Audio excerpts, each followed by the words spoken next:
What's up, guys? Welcome back to Power of the Dollar. Right now I've got part 3 of this middle class millionaire math series, and we're going to talk about taxes. But before we start, I want to say this. I'm not going to get too in depth on certain subjects. I'm going to cover a lot of stuff, but I do want to keep it moving and not get lost in the weeds. For example, all the tax benefits and implications of owning rental property or real estate, which I have done before. I'm going to do a whole different video on that rather than make this a real long video. What we're going to do here is I'm taking someone who's at bat, I'm trying to get them to first or second base, and then from there they can steal third and go home accordingly. I will do more videos, more in depth on certain things like that down the line. But for now, we're going to do a brief overview of taxes. The first thing you should understand is the relationship between you as the taxpayer, the IRS, and your tax preparer, whether you do it yourself online or you hire someone to do it.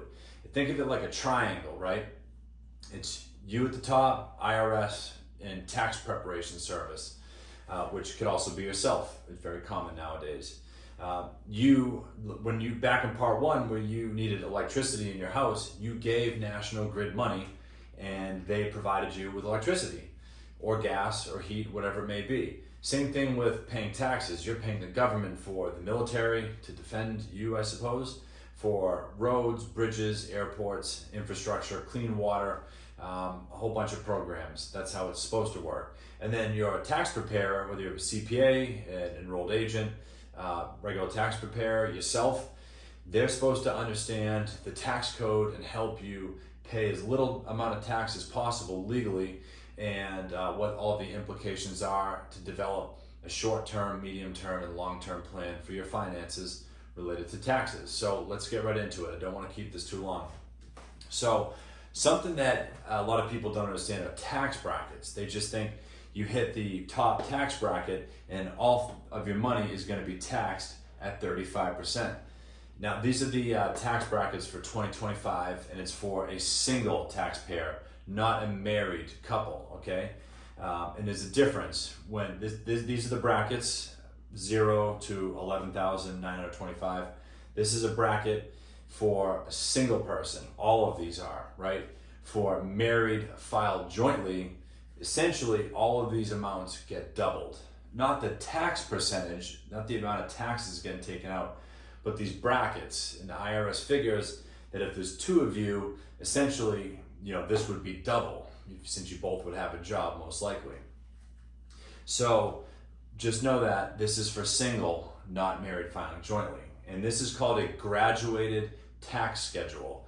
These are the tax brackets, but that's the official term for it. So for every dollar you make between 0 and 11,925 this year, you're going to get 10% of that taken out, right?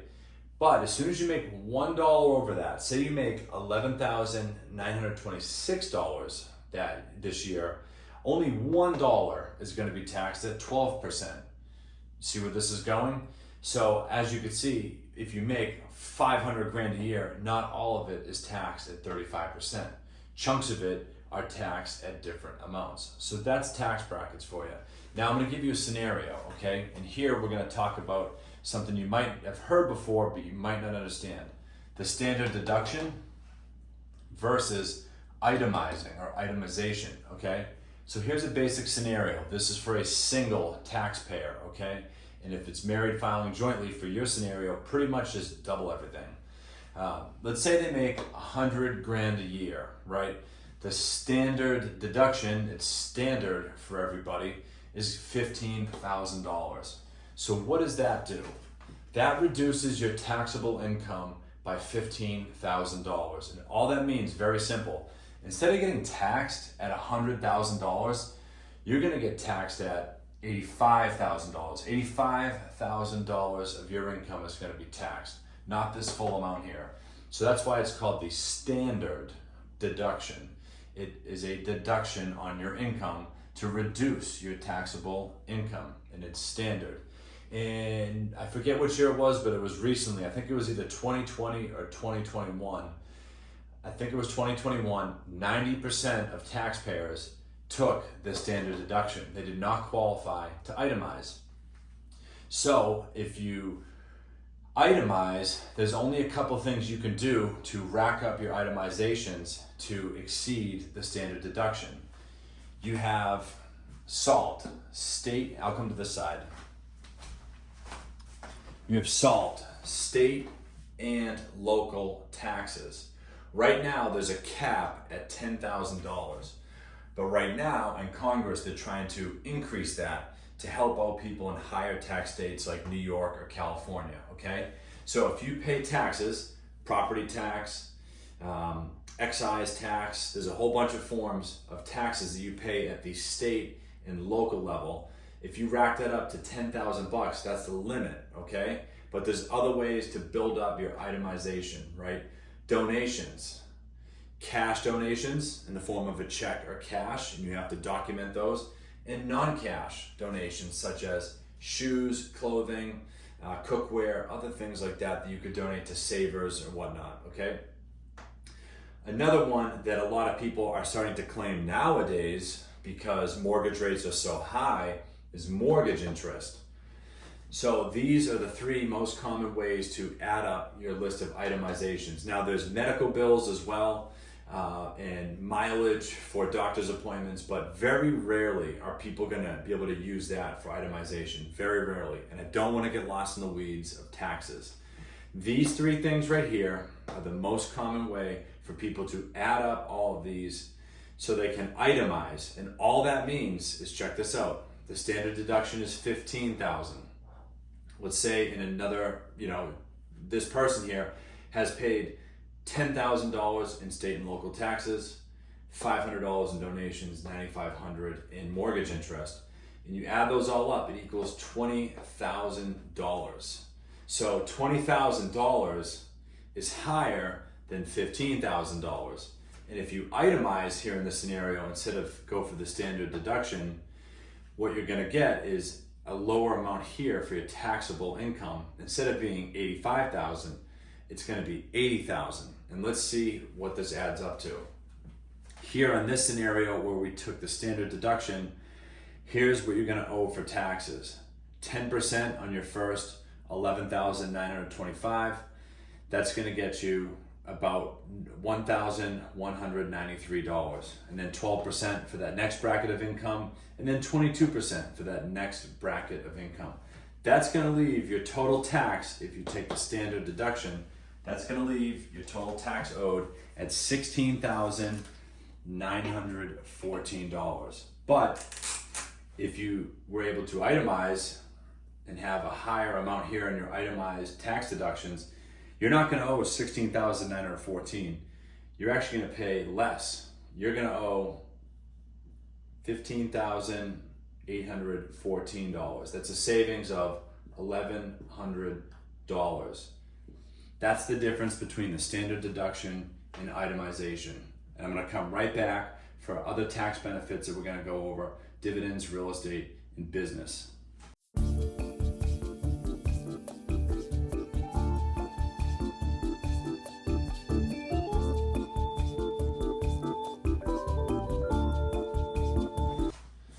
All right, so we're back and we're gonna talk about some of the basic tax implications for dividends, real estate, and owning your own business, or what's called Schedule C, all right?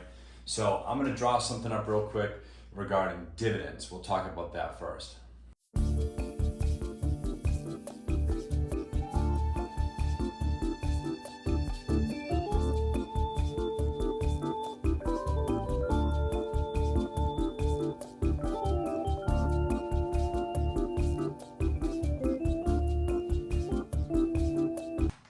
All right, now we have this scenario drafted up. These are not the real stock prices. I don't own these stocks. I just use these, some of the, for easy similarities and whatnot, okay? So I'm not telling you to buy these. These are not even the accurate amounts, all right? AT&T, telecommunications company. We've all heard of them. Nokia, they used to make cell phones. They were big in America for a little while. They do some other things as well. Most people have heard of AT&T and Nokia. They're both in the telecommunication sector. Okay, so let's just say AT&T is at $30 a share and it pays out a 5% dividend. That means they're gonna pay out $1.50 in dividends just for holding this stock. and that's typically paid out quarterly. Now for Nokia, and meaning quarterly, meaning this is broken down into fours, and that's paid out quarterly to add up to $1.50 a year per share that you own, all right? That's how a dividend stock works. So now Nokia, $10 a share, 10% dividend, dollar dividend, makes sense, right? 25 cents every 3 months if it's paid out quarterly. Does that make sense? And if it doesn't, maybe just rewind a little bit, rewatch that. You own the stock and it pays you out a dividend every 3 months. And typically it's called a dividend yield, this percentage. And if it pays out a 5% dividend on a $30 share, that means it's $1.50 a year. But if it's paid out quarterly, it's going to be broken down to about 37 cents. All right. So there's two types of dividends. There's multiple things in dividends, but the two common things to discuss here and to understand with dividends is there's qualified dividends and ordinary dividends. All right. In 2017, I believe it was in 2017, part of the Tax Cuts and Jobs Act that Trump enacted, right, when he first came to office, he wanted to incentivize people to purchase shares of American companies. So what happened was, if you own an American company like AT&T, you're going to receive what's called qualified dividends. If you own shares of a company that's based outside of America, like Nokia, I believe, is somewhere in Europe, you're going to get dividends that are called ordinary dividends. What are the differences? Tax benefits of owning qualified dividends. There's a few stipulations though. It has to be an American company. Okay. You have to hold it, I believe, for at least 6 months.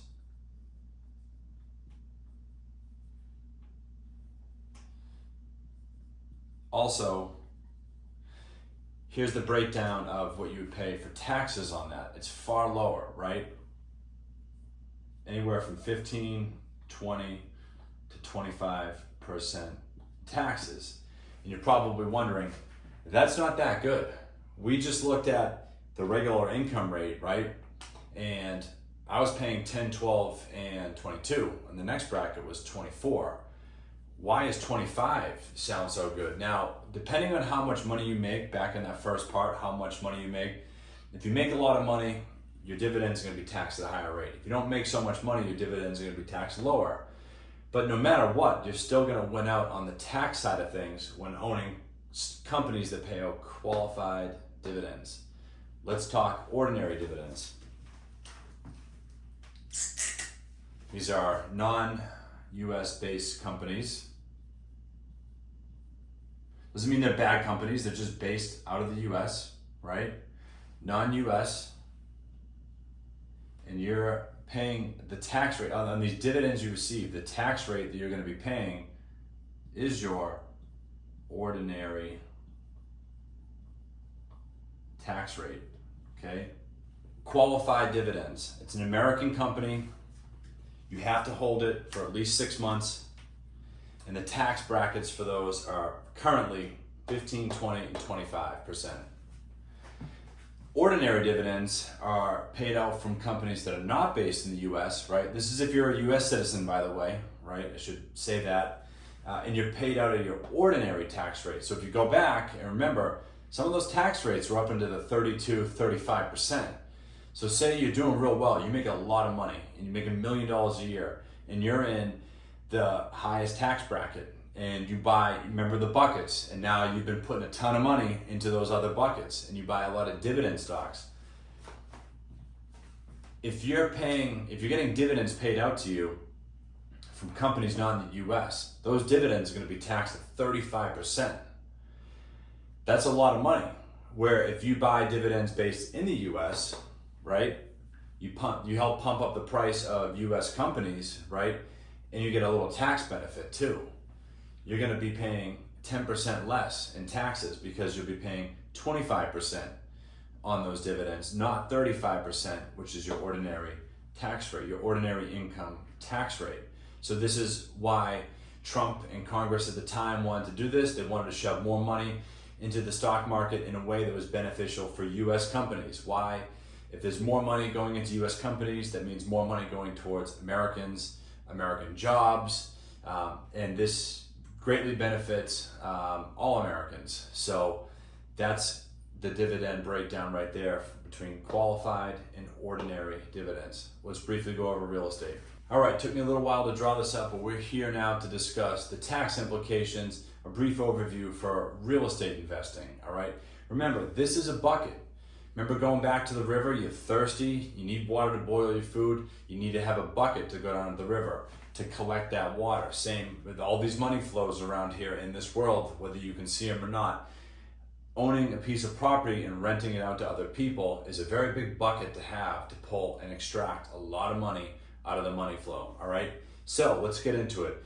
Let's say you've been saving a lot of money, right? Your big bucket, your job is paying you a lot of money, and you're able to have a little spillover into a savings account.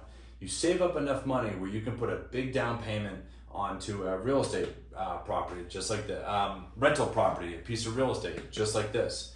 It's a 2-family house. You have 2 units, unit 1, unit 2. You rent them each out at $2,500 a month. What does that leave you with? $5,000 a month for this whole entire property. That's $60,000 a year. Now let me come over here. These are just estimates, right? This is just easy math so you can follow along. You're collecting $5,000 a month in rent between both of these units, all right? Let's say your mortgage and interest is $4,000 a month, all right? That's why it's in red, it's money going out. That leaves you with $1,000 a month in what's called cash flow. And that's what people are looking to get. These investors are trying to get is cash flow.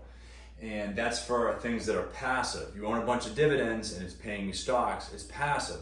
I don't have to go work at AT&T to get those dividends. I don't work there. I own their shares, maybe they pay me a dividend. Right now that's passive income from somewhere else. That's cash flow. So for real estate here, the rent you collect minus the bills that you have to pay, that's your cash flow, all right? Now, when you first buy a piece of property, you're gonna have a whole bunch of deductions. And what that means is, remember we talked about taxable income. You're gonna have to pay taxes on this $60,000 a year.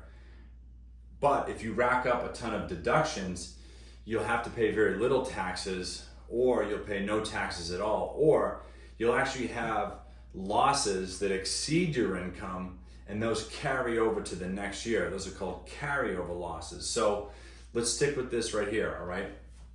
The number one deduction that residential real estate investors can claim is what's called, well, commercial as well, it's called depreciation.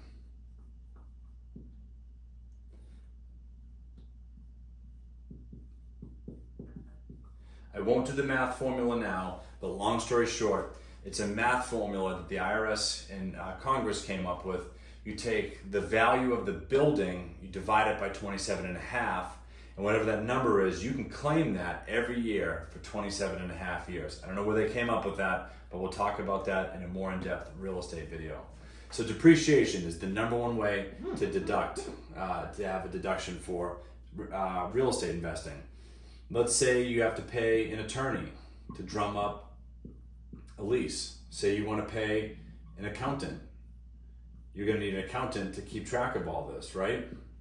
You have to do landscaping.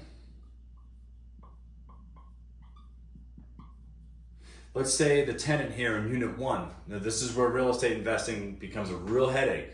I've done this before. Take it from me. This is not easy. This math formula is going to look great. You know, oh my God, I'm going out to buy a condo or a 2-family or a duplex. I'm doing it tomorrow. We'll talk about that later. This is not easy, all right? I'll use one from a real life scenario. The drain's backed up.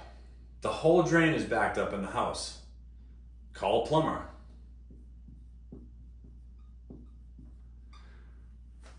What does the plumber discover? The whole drain needs to be replaced. Real life scenario, I've got pictures to show it, and I'll talk about that later. So now you have to pay for a whole drain. Remember, these people, they're out in the world working. They're collecting money and paying it to you. Yeah, that all sounds good when you do these math formulas, but they're relying on you to take care of their essentials, okay? So these are more deductions, depreciation, cost for an attorney, accountant, landscaping, plumber, replacing a drain, other miscellaneous things. Say you want to paint between tenants.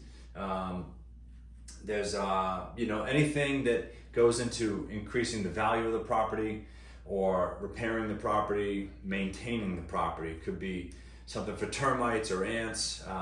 But I do know this, typically anything over $2,500 has to be depreciated. All right, now what would be over $2,500? New HVAC unit? We'll talk about this more in depth later of what that exactly means. So you have a whole bunch of deductions here. Anything that costs you money as the landlord to maintain and upkeep and increase the value of this property, you can claim those. So as you can see here, it gets pretty, another one too is back to the mortgage. I just saw this. Mortgage interest and taxes. Unlike previously, where there was a limit on the taxes you could claim at $10,000, there's no limit here. You can claim them all right? Now, let's go down to here. What's this? Carryover losses. Where does that come into play? Early on, you're going to be claiming depreciation. It's going to cost you a lot of money to get this property up and running. You're going to have to pay plumbers to fix things, painters to paint this, landscapers to get it all cleaned up, because you want to generate the most amount of rent possible. That's what you're in this for. You're trying to make this bucket as big as possible. So it's going to cost you a lot of money up front, okay? So you're going to have a whole bunch of deductions racked up. So in that first year or two, you're typically going to have a higher amount of deductions than income. So let's say you have 70 grand. I'll just write this here in red, all right, to keep track of it. So say you have 70,000 in deductions. That's 10,000 more than what you actually took in. So the next year you go to keep track of everything with the balance sheet and give that to your accountant to do your taxes, you're gonna have $10,000 of deductions right out of the gate, okay? But where do you get to use those deductions? As time goes on, right, and you know, inflation happens, you do some more renovations to the property, you can charge more for rent. So instead of getting $2,500, let's say you're getting $3 grand a month for rent here, right? And then same here. Now you're actually collecting $6 grand a month, all right? Doing this quick, $6 grand a month, and that equals 72,000. My quick math adds up, 72,000 a year in rental income. All right, now you see that the rent starts exceeding those deductions, all right? And what people will do is they'll start to buy a second, a third rental property. Maybe they'll sell this 2-family and get a quad, right? A quadplex, sometimes people call it, so that they can keep their deductions up and keep all this money they're collecting essentially be tax-free. But we'll talk all about that later. So that's a brief overview of why people get into real estate. Now let's talk about owning a business. Very short, last part of this. All right, we're back for this final part of taxes where we're going to discuss business. Now, the original version of this video was very blurry, so I just deleted it and redid this whole diagram for you guys. But there's a whole bunch of ways to set up a business or to be self-employed even. And that's what we're going to talk about mostly, is being self-employed. Now, there's something called an entity out there, a business entity. And when you're self-employed, typically you'll use a DBA, which stands for doing business as, a sole proprietorship, or a single member LLC. And they each have their own advantages, disadvantages. Some help prevent liability. That's what limited liability, that's what that second L stands for, an LLC. Some provide anonymity if you want to remain anonymous. There's just different things that each of these entities do. And if you're gonna if you're gonna be self-employed and you want to set something up, you have to consult an attorney who can get these things set up for you, all right? There's other entities out there like an S Corp or a C Corp. I'm not here to talk about those. Those are pretty advanced. S Corp, not so much, but I just want to focus on a couple of things and throw you guys some, easy pitches when it comes to understanding being self-employed and what it takes to run a business. So what we're going to do first is discuss a scenario. Let's say you're a painter. Now this could be anything that you have a skill of. You could be a landscaper. You could do snow removal. You could do accounting. Whatever your skills are, you can start a business with it. Honestly, if you're a gardener, you could start a YouTube channel on gardening. Whatever your skills are that you have out there, you should exploit those and try to make some money off of it, all right? But for this one, we're going to talk about being a painter. Now, whether you do painting full-time or even just part-time, you want to do it on Saturdays or evenings, it'd be important to understand this. So for being a painter, last year you make $100,000. Customers have paid you $100,000. You've taken cash and checks and Venmo and whatever else, and you've deposited that into your bank account, $100,000. Now, when you're running a business, you're going to have, some people call it write-offs, but it's just simply put a tax deduction or a business expense. So it's going to cost money to run this business. You're going to have to pay for your truck, insurance, a lawyer to get your entity set up. You have to pay an accountant, especially if this business starts growing and you have to depreciate assets such as a truck or a paint spray or whatever that is, right? You're going to have a good accountant. You're going to most likely have to set up QuickBooks or some way of tracking your income and deductions. That way you don't have to spend every weekend doing this stuff manually. QuickBooks and other software like that can do that automatically, but it costs money. Supplies, you're going to be a painter, you need paintbrushes, paint, tarps, paint sprayers, you name it. So supplies to run the business. Advertising, especially when you're starting out, you're going to have to put ads on Facebook, Thumbtack, wherever it may be, to get your business up and running. And then other costs to just generally run the business. It costs money to have an LLC. You have to re-up your LLC periodically. It's like $600. I'm sure that changes state to state, but there is a cost for that. And those are just some of those general costs to run a business. So back to this example, $100,000 in income. You have $30,000 in deductions. That leaves you with a taxable income of $70,000. Now, this is just a very easy example. When you're starting out, your income is going to be low and your deductions are going to be high. Sometimes your deductions or the expenses to start a business up will exceed your income. So this is where you want to have a good accountant who really knows what they're doing, as well as a good attorney to protect you and get you set up properly, all right? So this is just a very basic example of easy math of what a self-employed or a small business would look like, all right? Now, there's some tax implications we gotta know about. I'm gonna go to the other side. When you're self-employed, you have to pay what's called self-employment tax. It's 15.3% of your taxable income.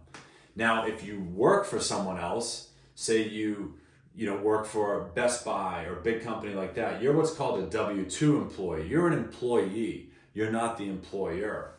And when you're a W-2 employee, your employer actually pays half of this employment tax, okay? But when you're self-employed, you're the employer and the employee, so you have to pay both.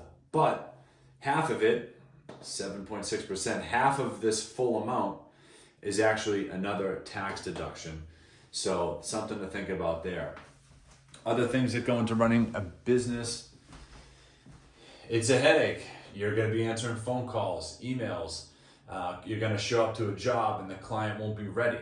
You're going to be expecting, say you do taxes, you're going to be expecting the client to show up on time. They're going to be late. Running a business is not easy, but there's super high reward. The harder you work, typically the more money you can yield, but it does come with headaches, especially when you're starting out. It comes with being nervous. You don't know if you can do it. You don't want to fail. It comes with liability. If you screw something up, you're going to be on the hook for costs. And that's why it's very important when you are going to start up and your business does have risks, you're going to want to have a good team around you, a good attorney, good accountant, good people around you supporting you to make sure that you're good to go. So that's the final part on taxes. We're going to go on to the next part of the series now. A lot of time goes into making these videos, but I created this channel to discuss all things economics and finance to help people just like you. So if you found this video helpful, please give it a like and subscribe to the channel for all my upcoming videos just like this.